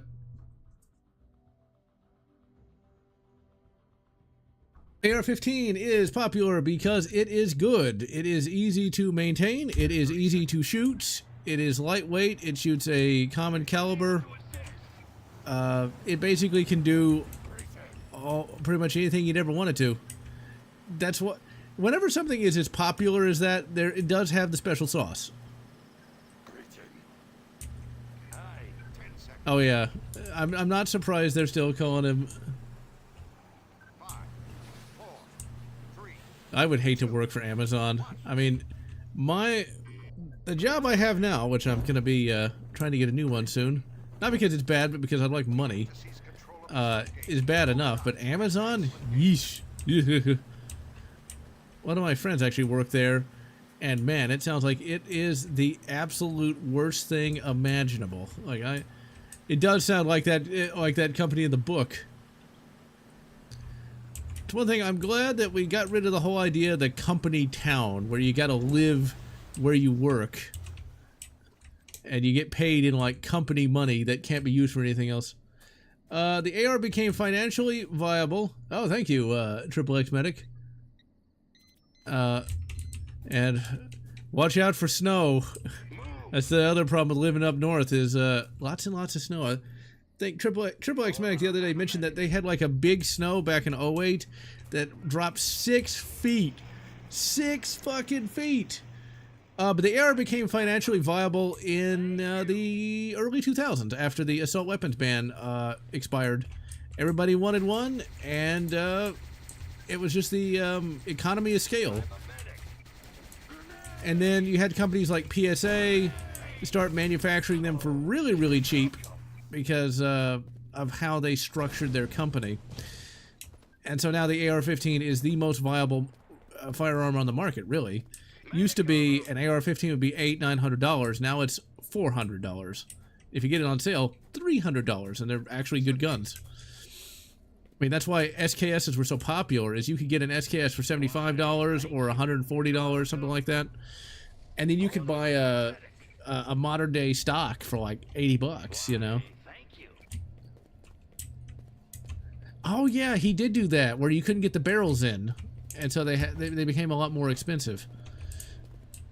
So, the AR-15, to a certain extent, is a much more viable gun than the AK, just because there's more 223 on the market. And the 223 is a much more aerodynamic cartridge, so it can be shot further, more accurately. But, yeah, recently, ladies and gentlemen, we had a blizzard in Texas. I'm not sure if any of y'all saw that on your local newses, because I know it was a worldwide thing. It's like, Texas has snow?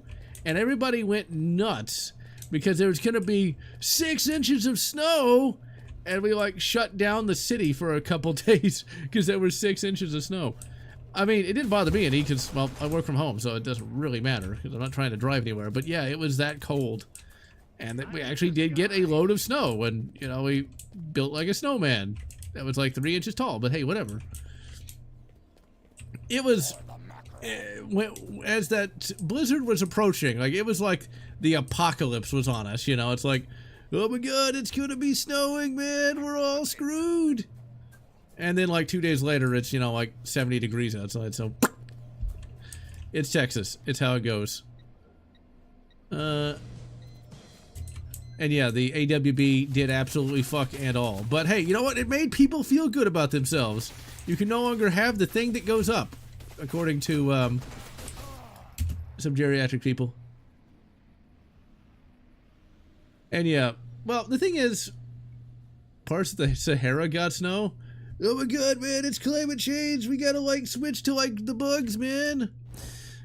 But yeah, anytime somebody waiting for a first flake to drop.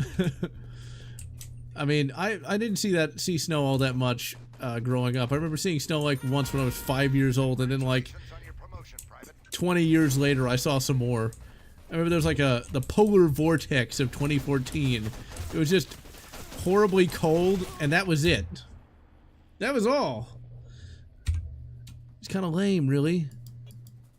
But I think I'd rather not have snow, because that sounds really, really inconvenient. Like, you gotta dig your car out and then go to work. At least here, like, if your like windscreen ices up, all you gotta do is just spray it with a can of shit and move on, you know?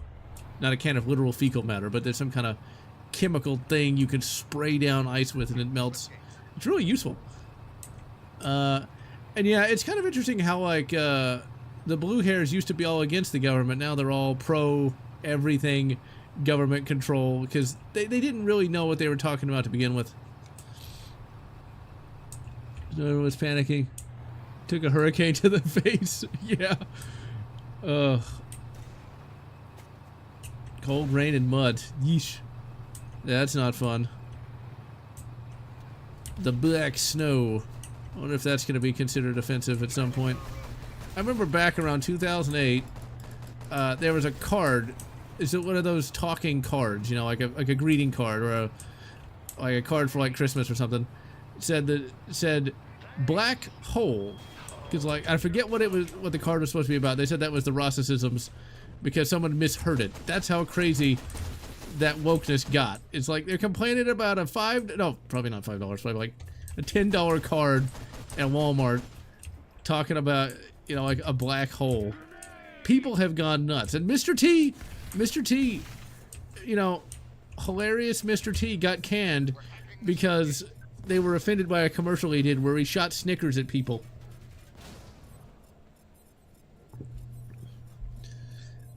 Well, I mean, mass unaliving's happening. That's not surprising just because the world is insane.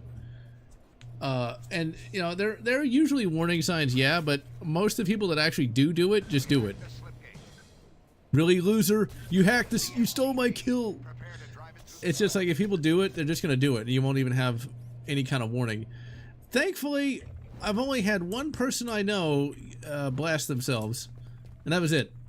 Only one person blamed themselves. Evidently, it's much more common these days, unfortunately. Because once again, people are going nuts. Mainly social media accelerates a lot of that stuff.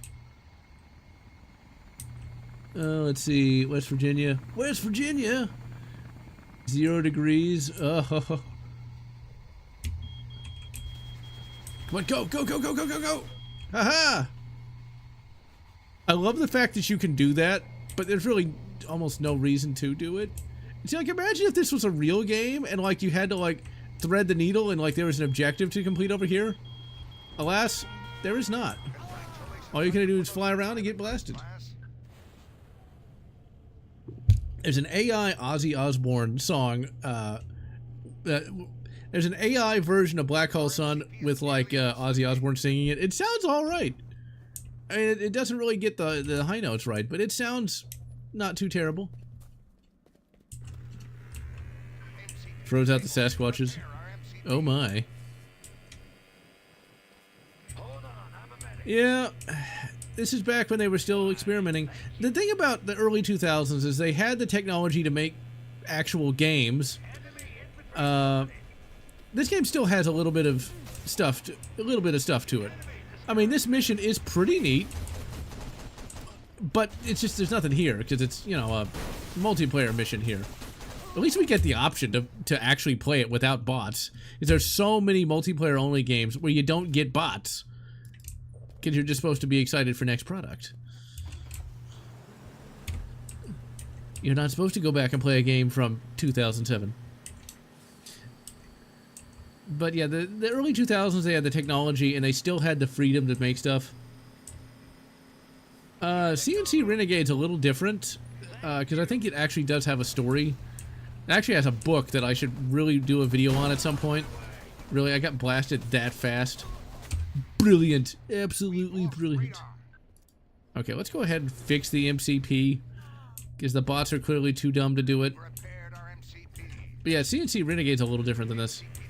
But I've not played it since 2011. The book, though, from what I remember, is insane. Like, the main character of CNC Renegade, like, goes from a boot camp washout to, like, a first sergeant in, like, 1 day. And it's just this wild, wacky, poorly written nonsense. When you think the Doom novels are bad, they actually had some talent behind them. Just throw a grenade. It'll totally take out a tank. There's a couple Gears of War books written by Karen Travis. They're not that great, though. I think she went crazy at some point, and her writing quality really dropped off. I tried to read some of her non-franchise fiction. It was not very good. A lot of these writers, when they try to do non-franchise stuff, they just don't. It's just not. It's not great. Like Timothy Zahn, some of his stuff isn't great. Like Cobra, which is okay. Cobra is boring. Cobra is basically about a bunch of former super soldiers trying to adjust to life, you know, in civilian life. And that sounds great, in theory. Because it's like, oh, he's telling the story about the real stuff. It's like, okay, that sounds true. But the problem is, it's not entertaining to read. Because the characters are boring. I don't think she went woke, I just think she went nuts. There's a difference. Because, like, with, like, Halo, she wrote some Halo stuff. And basically turned, like, Dr. Halsey into, like, some sort of villain. Everybody hates Dr. Halsey. Dr. Halsey's the woman who created the Spartans. She's basically Master Chief's, like, mother, essentially. And so they turned her to, like, kind of a villain. And everybody hates her. And, like, is that woke? I'm not so sure. Gears of War, they complain about, like, the military-industrial complex. Even though, you know, you've got genocidal aliens that want to kill everyone. So it doesn't really matter if you have a massive military-industrial complex. Because if you don't have it, everybody dies. So just, I think, kind of nuts. Woke is different. Woke is where, like, Marcus Phoenix is a straight-white male, therefore he's bad. Nobody's doing that, so that's good at least. The Doom novels are still in print. You can get them. And they're not really modified or messed with in any way. Okay, there is the thing there. And there's a dude over here that wants to shoot me in the face. But I got him because his skill is too low. The Doom novels are still worth reading just because they're so weird and fun. Really? Blood up my goddamn mind. They're weird and fun. That's the main thing. That's the big selling point for the Doom novels. They're definitely not what you really would want from Doom just because they don't have any demons or hell, but man, they're fun. And for some reason in the future we're going to use a 10mm subgun as our standard service rifle because reasons. Because why not, you know? I mean, the 10mm it's great. I'm just surprised we never got a Duke Nukem book. We got 2 Shadow Warrior books, but no Duke Nukem. Yeah, but like, turning Dr. Halsey should, by rights, be like the greatest hero in human history, because if she doesn't make the Spartans, humanity dies, thanks to the Covenant. Like, without Master Chief, everybody's died. Everybody either gets turned into a flood, or gets killed, you know? Yeah, Duke Nukem comics. Disney wants the EU novels in print because they're the only things that make money. We got a Duke Nukem movie. It's just called Fifth Element. Fifth Element will always be Duke Nukem the movie to me. I mean, come on, John McClane, even not John McClane. Bruce Willis even looks like Duke Nukem. And I mean, he does, you know, seduce a very young Mila Jovovich. I'll tell you something really weird. I had a friend once, a number of years ago, who loved those god-awful Resident Alice movies, despite being a massive Resident Evil fan. I didn't understand it. I don't get it. One Duke comic in 2011. Why would Duke go back to World War II? I mean, I guess you had, like, the time travel Duke Nukems. I don't know. Nobody really knew what to do with Duke. It's like, okay, we're gonna have him, like, go back in time twice on the PlayStation 1. And yeah, people still play it. It's Orange Man! Orange Man watches my show. I feel very honored. This is still a good game. It could have been better, though. It could have been better if it was actually a game and not just multiplayer. I mean, to a certain extent, if I wanted to be, like, pretentious, I'd be like, well, see, like, this gives you the experience of the average soldier fighting against the Strogue. But I kind of would have still preferred just an actual narrative-based FPS. I'm just saying. I really like my narratives. Okay, let's... A blood book? I don't know if blood really has enough story potential for that. Okay, you know, no one's gonna try to take that thing out. No one but me. Okay, it's disabled for 55 seconds. Let's go. Come on, idiots. Well, I didn't expect to do that, but whatever.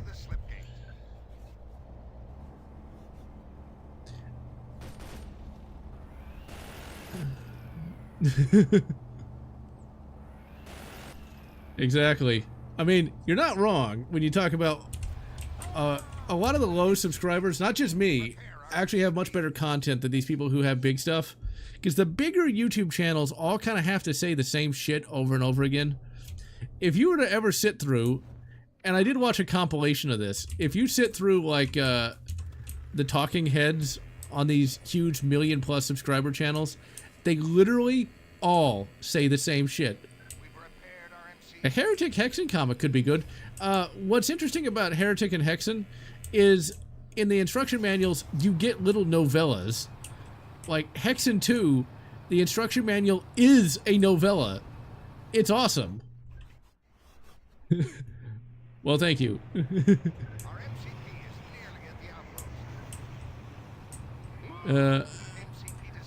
And what's interesting about, I was actually going to mention that, there's a channel that I watch called Based Politics.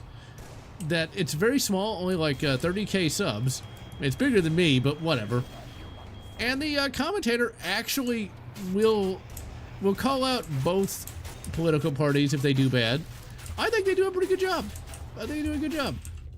I don't agree with everything they say. They definitely are much more, a little too libertarian for my taste. Because they're definitely all about open borders, but other than that, they have some pretty good takes. And they're willing to call out D-Dub's indiscretions.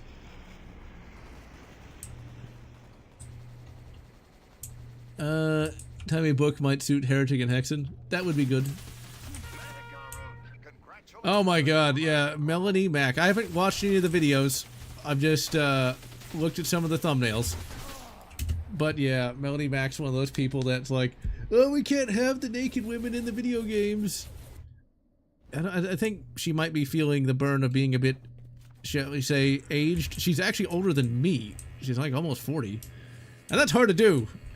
I don't know. These people want clout. And so if they got to pander to a certain side, be it, you know, the anti-woke or the woke, you know, they'll say that. I'm sure Melanie Mac in real life is probably a halfway adequate human being. She'd probably like to play, you know, an attractive female. But still, though, 39 and dresses like she's still in high school. You know, you can be old and still dress, you know, youthfully. Yeah, no one says you... Actually, I don't know what a person in high school dressed like. Because when I was in high school, I dressed in collared shirts and slacks. Because I was a weirdo. I was really inspired by it. And I'm not joking. I'm not even exaggerating this. I was inspired by the stupid Ian Malcolm character in high school. It's like, yeah, I'm going to wear, like, all black, man. Because I'm not like all those normies. And yet, I still was able to go to prom with an attractive girl that sadly could not speak English, but whatever. It worked well enough. She could speak English, but she was very recently immigrated from Vietnam.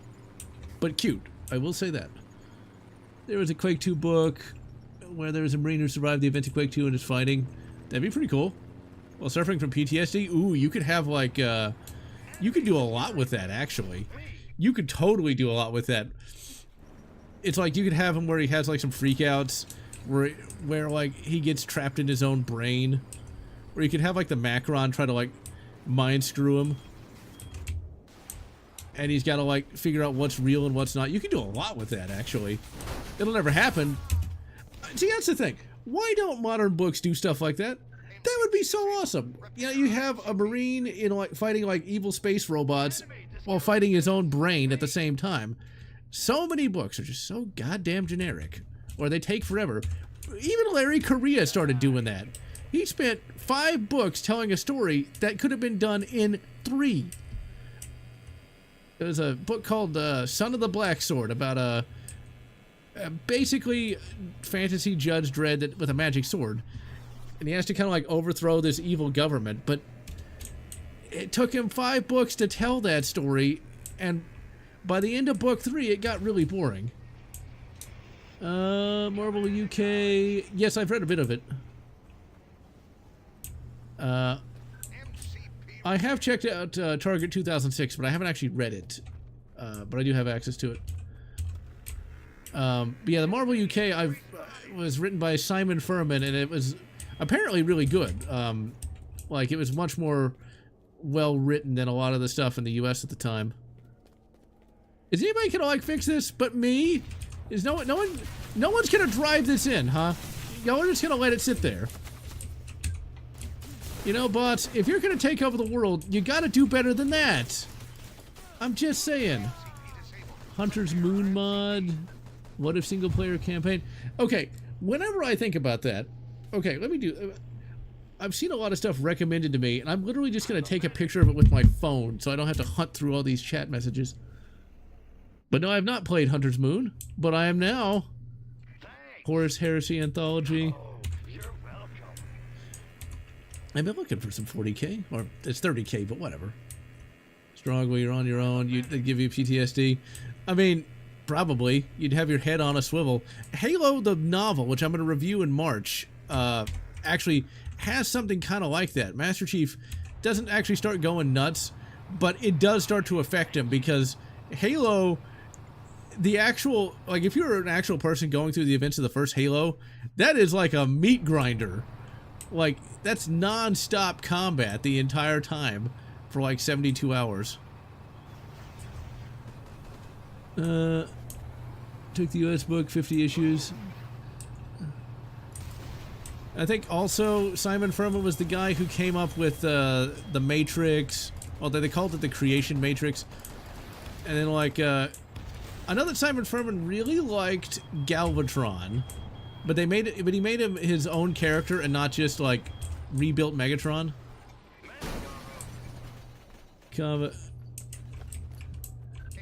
And yeah, Halo was a pretty brutal universe. I mean, something like half of humanity died to the Covenant. My problem with Halo is we never got like a book that ended the initial trilogy. We got like Halo, a novelization for Halo 1. We got a sequel to that novel, and then nothing. There was sort of like a mid-quel between Halo 2 and 3, and then nothing! And then nothing! It's like, come on, people! What happened?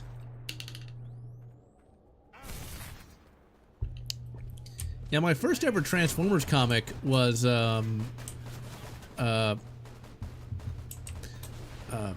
Generation 2, where it got really hardcore. Because they didn't know if they were going to get canned anytime soon, so they, like, really went nuts with it. Yeah, that's a good question. Rebuilt Megatron or his own character? Both can work, and I don't know which one I like more.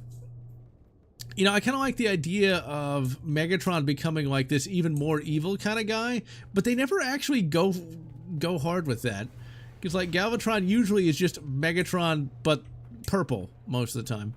Or it's like Megatron but crazier. So I don't know. We're now in like Antarctica. You go through the slip gate and now you're in Antarctica and we're trying to blow something up, but I just keep getting killed. MCP disabled. Repair our MCP. And yeah, the Gundam is way more brutal. They see the fancy ass robot, but they don't know, like, there's a lot of people that die. I tried reading the Gundam book. It got translated. It was something. It wasn't. I didn't finish it. I DNF'd that because it got so boring. It's just translating from Japanese to English is not an easy thing to do. And it just was so dry and dull. I couldn't do it. There's a number of like Japanese novels I'd like to read. Like there's a Power Rangers one that I've read about, but it's never been translated into English. Where evidently like they get rid of the Zord battles, and it's just all on like the ground. And there's also apparently a bunch of hardcore sex scenes, which I kind of want to read just for the novelty. It's like, wait a minute, hardcore sex in a Power Rangers? Oh dear. Now see, that's a good idea. Like, Galvatron is just Megatron turned for lava brain damage. Lava on the brain. Pretty much. Although going from Leonard Nimoy to his original voice actor is a bit jarring. Okay, now we got that. Okay, we should be able to get a tank over here, and we should be able to get that stupid... Oh, crap! You know, bots, could you, like, start blowing up these turrets or something? Let's see... Chest of Vasucci gets crushed with a giant grip. Gets crushed to death. Yeesh. And yep, Triple X Medic. Although if you look out the window, you might think that you're in the game, because we're stuck in Antarctica. And I keep getting blasted by assholes. Yeah, the Gundam combat. I've watched a lot of Gundam 79. That's the only one I've seen. No, I haven't. I've seen Gundam Wing. I don't know how I forgot about that. Yeah, Gundam Wing. And also Gundam 08. Man, I haven't thought about those in a long time. Gundam Wing. Okay. Now that I'm thinking about it, Gundam Wing, that was much harder core than Gundam 79, because in Gundam Wing, there's this guy called Death Scythe Hell. He's the American Gundam pilot, and it's literally this giant, like, black Gundam with a plasma scythe. He literally cuts an aircraft carrier in half, and in that one attack, he's just killed 5,000 people. It's fucking crazy. I'm so glad we don't have snow, Triple X Medic, because, my god, I'd have to shovel out my car. But yeah, the Death Scythe, hell, I haven't thought about that in so long. And then Gundam 08 is basically just Vietnam, but with robots. God damn, these guys are hard. And not in a good way. So is anybody gonna, like, fix that MCP, or am I just gonna have to keep trying to get over there and keep getting killed? Sometimes the friendly bots are good, and sometimes they are crappy. But man, I hadn't thought about Gundam Wing in so long. Now, I did not actually watch that on Toonami back in the early 2000s. It was actually a friend of mine who introduced me to that, because he had grown up with it and was a big fan of it. And I got shot in the back again. Okay, we need like a tank. Now, a tank's not going to do any good because it's just going to get blown up. See, if we could do combined arms, which we can't, we'd have somebody like just do some indirect fire on those turrets with a tank. But, well, the bots are smart, but they're not that smart. No, there's a tank, but he's not going to be smart enough to do it. It's a Gundam. That talking head. Ugh. He might. It's a Gundam. Might as well be a clone of Yellow. When I think about how much money Yellow Flash must make just reading articles, it's like, how dare you?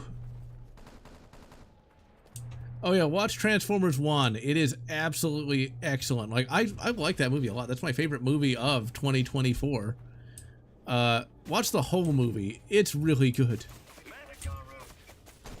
I'm surprised a movie like that even got made, because it shows what happens when the road to hell is paved with good intentions. And you know, Megatron started out with like, yeah, we need to like, Megatron, I think it's one of those instances where he wanted to like free the people so they could be free to follow him. Gundam Sakib. Where authoritarian, it's on an orbital elevator. Damn. Yeah, there's a book like that I read once. And that reminds me of another book too called The Empire's Fall, where basically imagine what... This is also by Christopher Nuttall. It's where you've got like Earth in the distant future, but instead of like an authoritarian future, it's like authoritarian like woke. And basically they have a crisis of competency. Oh dear. And well, their orbital space elevator crashes into the planet and starts off a chain reaction where the Empire completely falls. Victory Gundam, the villain faction was the Empire of Militant Feminists. Oh my.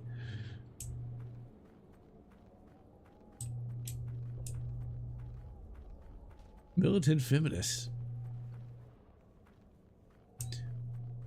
Where the hell Michigan is paved in asphalt? But is it good asphalt? That's the question. Made by the Good Intentions Asphalt Company. Congratulations on your promotion, Staff I don't think that works that way, game. I don't think if you became a staff sergeant, there'd be a lot of politicking involved.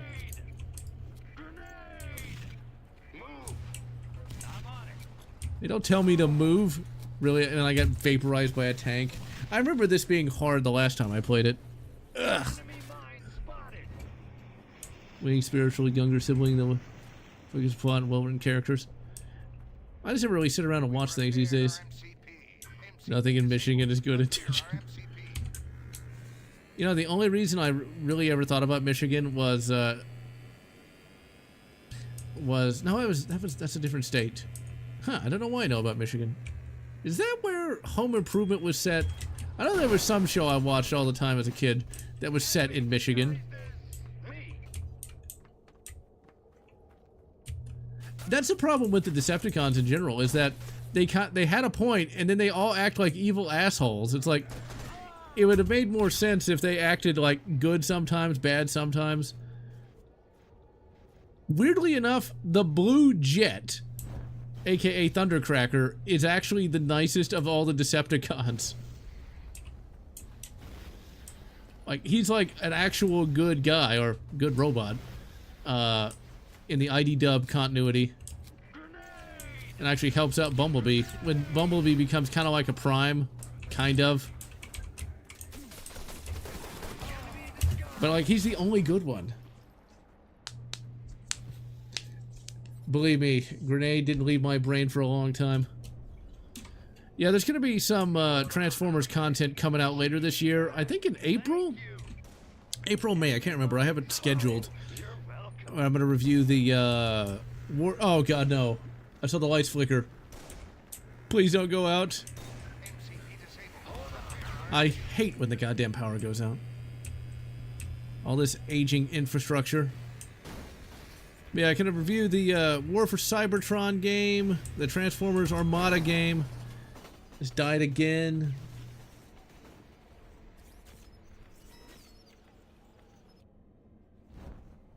Do more than the evil. Yep, Dinobot and Armada Starscream. Armada Starscream is one of my favorite characters. But I'm also going to do just like a Transformers media overview. I thought like I would do a comic review, but it's like there's so much. I need to just cover like everything. It won't be as big a detail as I would like it to be, but like talk about some of the important shows, some of the important comics, that sort of thing. There's a lot of Transformers media. Like, my god. There is a bunch of it. Oh, come on. Can we do it? Can we build it? As soon as it gets rebuilt, that's... Go! Go! Go! Go! I got like 2... We could probably do this. Okay, go. No, don't get in the... Don't get in the gunner seat, you idiot. Oh, there must have been a bot in there. Go! Go! Go! Go! We're just gonna inch our way there. The kid from home... Which kid from Home Improvement? There were 3 of them. Damn it. We were so close. So close. Transformers Prime was another not good Decepticon, but at least he was an honorable warrior. Yeah, I remember him. He got captured by like those cyborg dudes, I think, and they were trying to like cut him open. And Prime was like, we can't just let him be cut to pieces. The oldest one. Yeah, I don't think he was doing too well. I remember like in an interview he had on like this leather shirt thing. He looked like a male stripper. I guess he did not invest his money well. At least he didn't get vaporized by a tank. I know that Jonathan Taylor Thomas, he did pretty well with his life. I think he's a lawyer now. I don't know what happened to the youngest one. Like in the youngest one in Home Improvement was supposed to be like the weirdo. He was like the emo kid.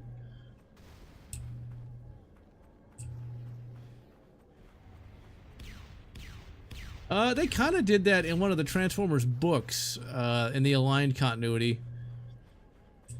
And it's very easy for people to think they're the good guys, but not actually be the good guys. It's like, look at the blue hairs. They think they're trying to be... They think that they're good for the peoples, even though they don't really care.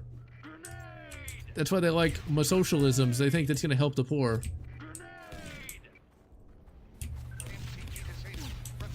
And yeah, Tim Allen was he liked the hunter powder.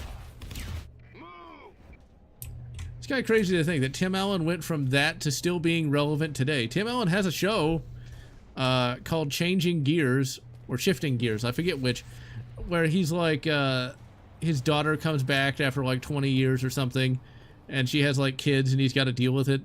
The daughter is of course played by an actress whose name I can't remember at the moment. Cat Williams, there we go. I hate the fact that I know that because she was in a show that I can't stand called Two Broke Girls. My God, every time that's played in like a restaurant or something, it's just the most shitty show I can't even imagine. I hate sitcoms, and that's got to be the worst.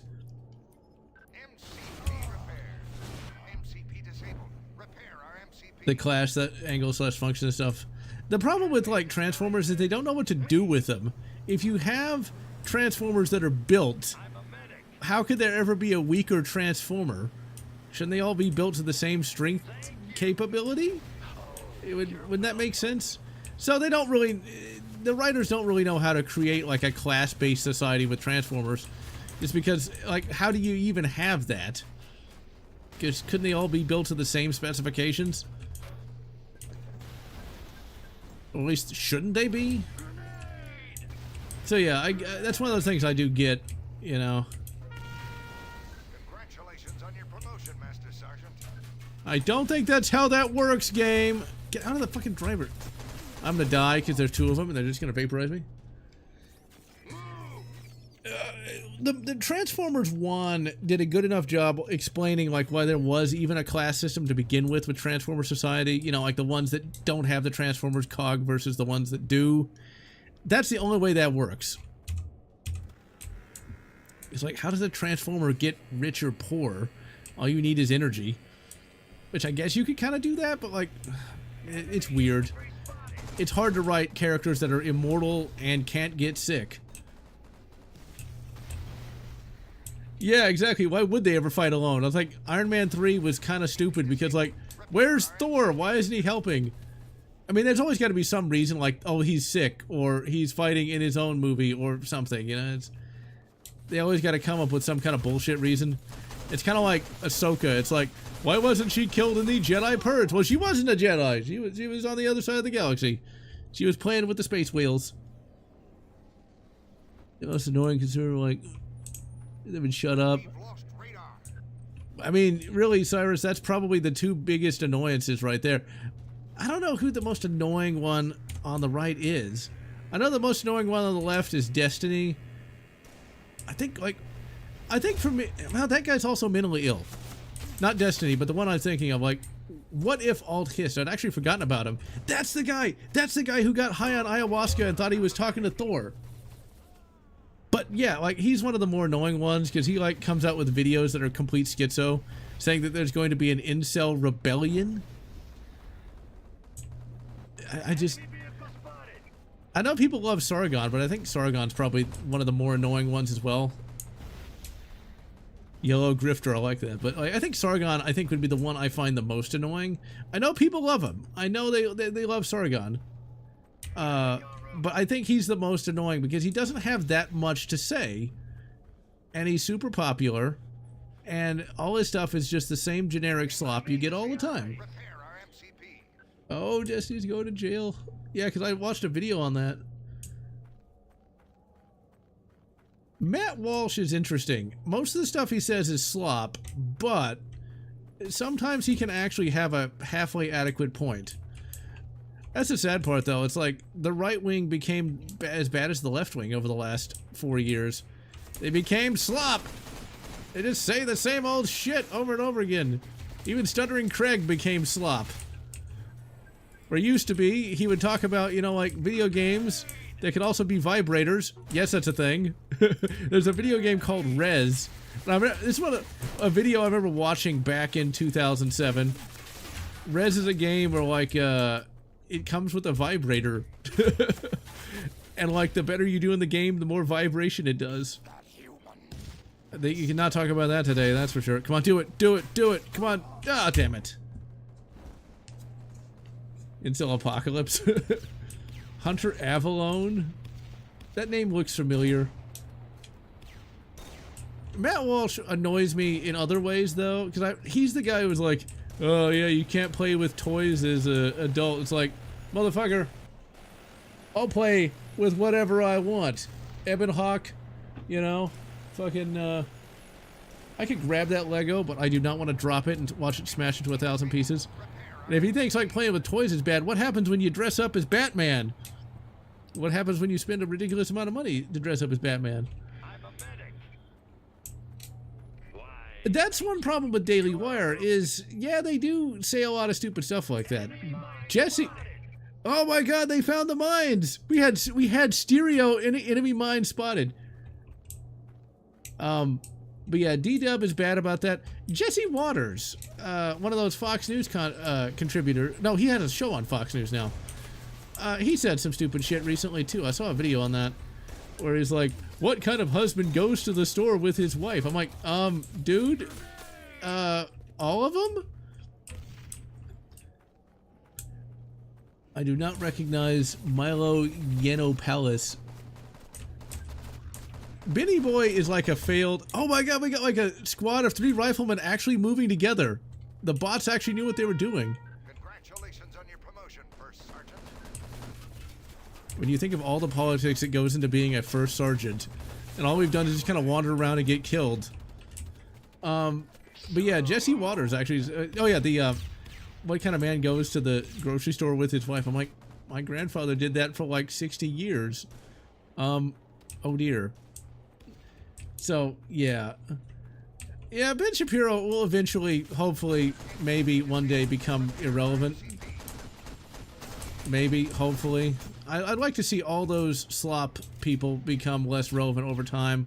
Because, seriously, who watches these people and thinks that they're actually adding anything to the conversation, you know? I think, like,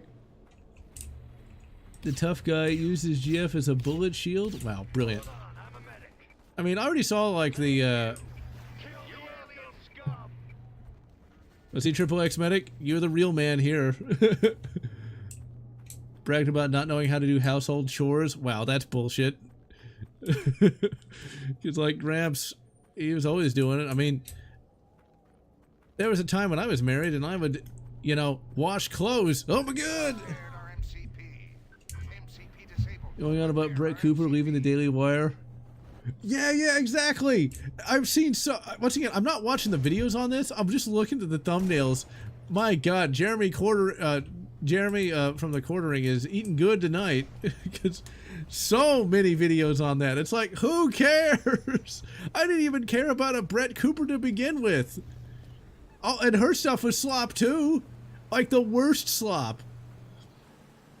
The thing is, like, this whole, like, trad movement is dumb. It's dumb. Because it's trad based upon, like fucking commercials and shit, you know?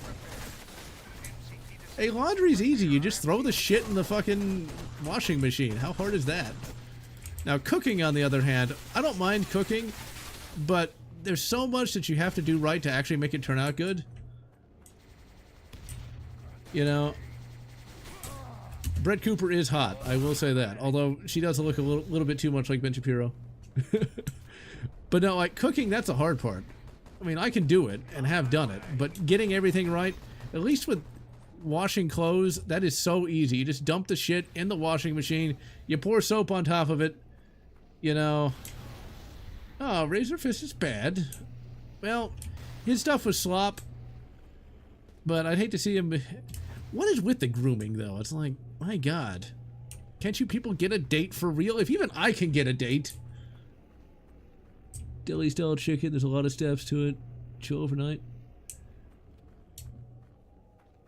Well, with cooking, you have to, like, season it right. You gotta time it right. And I've done it.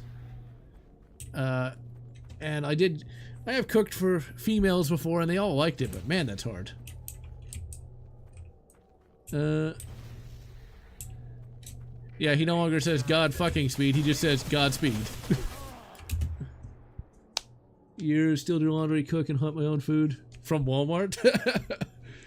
I was actually married at one point myself, and I helped out with it's actually kind of funny.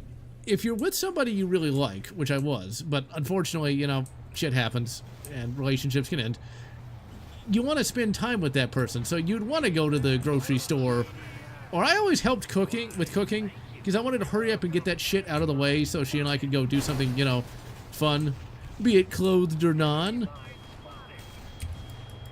Like, I would wash clothes, because it's not hard. Once again, you just dump the shit in the thing.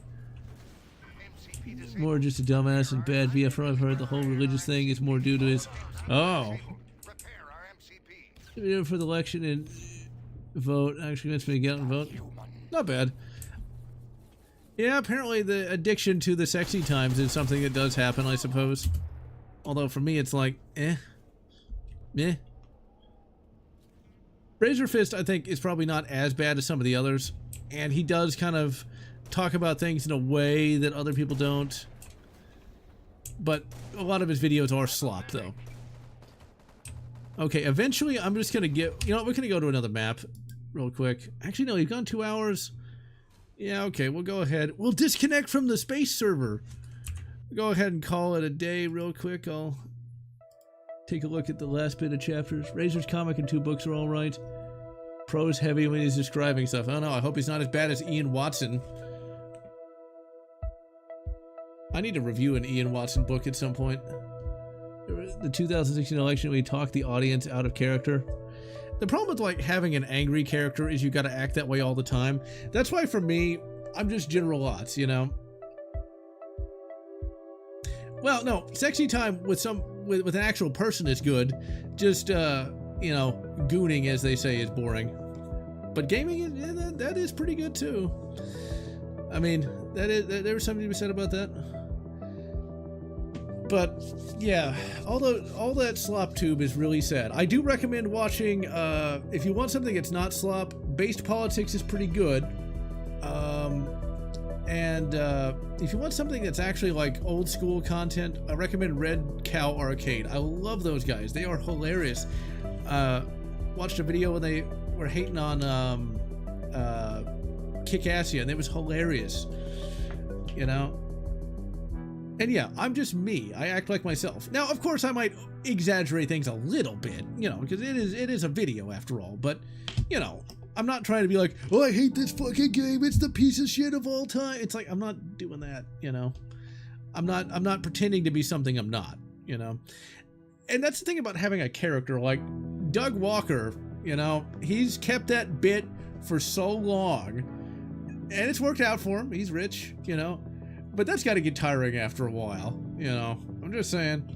It's kind of like the AVGN. I think AVGN should not have been AVGN. I think it should have been James Rolfe. I think he was much more enjoyable as just a nerdy guy who talked about video games. I think once he had to be the AVGN all the time, it just got old. And that's why it's still kind of boring. Too, and I reviewed Halloween Ends. Such a grueling time. I've heard that Halloween Ends is pretty bad. I've seen that Halloween remake from like 2017. I thought it was all right. But yeah, making a trilogy out of that. All right, I've been going on for 2 hours, 8 minutes. I'm going to head out, ladies and gentlemen. I'm going to wish you good roller skating, wish you good bowling, whatever makes you happy. I'm glad y'all enjoyed ETQW. I think multiplayer might be better, but bots are good enough for me. All right.